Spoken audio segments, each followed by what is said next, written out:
ئەوان خۆیان ئامادە دەکەن بۆ گەیاندنی هاوکاریەکانیان بۆ پێشمەرگە.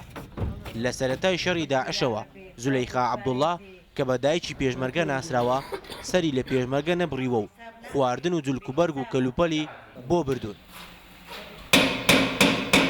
دایکە زولەیخا وەک ژنێکی موسڵمان وازی لە فەریزەی حەج و عومرە هێناوە و ئەو پارەی بۆ حەج کۆی کردبووەوە بۆ پێشمەرگە بە خواردن و کەلوپەلی داوە. وەچی شەڕی داعشی دەستی پێکرد گوتم ئەم جائر نیمە بچم شان بە شانی پێشمەرگەی ڕابوەستم یارمەتیان بکەم لۆ شەڕی بەسنا ئەمن پارێ حەج و عومرەم هەیە لۆ ئەمن هەناوم دەرناچی لۆ حەج و عومرەی لۆ ئەمن لۆ پێشمەرگەی خەرج نەکەم ما لازم ئەمن وەچی جاران بچم ها ئەوە ئەو کراسەی بکڕم یان ئەو تشتەی بکڕم لۆ مارەیان ئەوە نە لۆ پێشمەرگەی خەرج دەکەم چکە ئەو پێشمەرگانە هەرچی لۆیان بکەیت کەما بە شەرەفن شەرەفی مەیان پارێستیە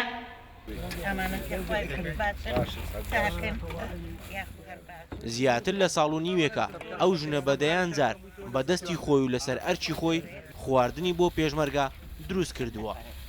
من وەکو چێژێنەرێکی پێشمەرگە دایکە زولەیخا تێرە ئێمەش یارمەتیمان داوە و هاوکاری مەشی کردیە ئەشیای چاچ بۆ ئێمە هێنا ئەمڕۆ لێمان ناوە. ئەو کاتەی دایکە زولەیخا خواردنەکەی دەگەێنێت بە میحۆرەکان هەمووان لی کۆ دەبنەوە چونکە ناسراوە و لای پێشمەرگە خۆشەویستە. ئەو هاوکاریەکانی گەیاندۆتە زۆربەی میحۆرەکان بە تایبەتی میحۆرەکانی خازر و مەخمور و گوێر. چەند جاری دیکە بەڕاستی وەکو خواردن و وەکو جلوبەرگ و وەکو زۆر تشتی دیکە پێویستی پارەی خۆی لە حەج عومرەی سەرف نەکردی ناتی لە پێشمەرگەی سەرف کردیا. داوا لەو دایکە بە ڕێزانە دەکەین وەکو نمونەی ئەوە زۆربی هاوکاری پێشمەرگە بکەن. دایکە زولەیخا خەڵکی هەولێرە و خاوەنی 4 کوروسێ کچە ئێستا تەمەنی 70 ساڵە و بڕیاریشی داوە تا شەڕی داعش بەردەوام بێت ئەویش لە خزمەتکردنی پێشمەرگە بەردەوام دەبێت.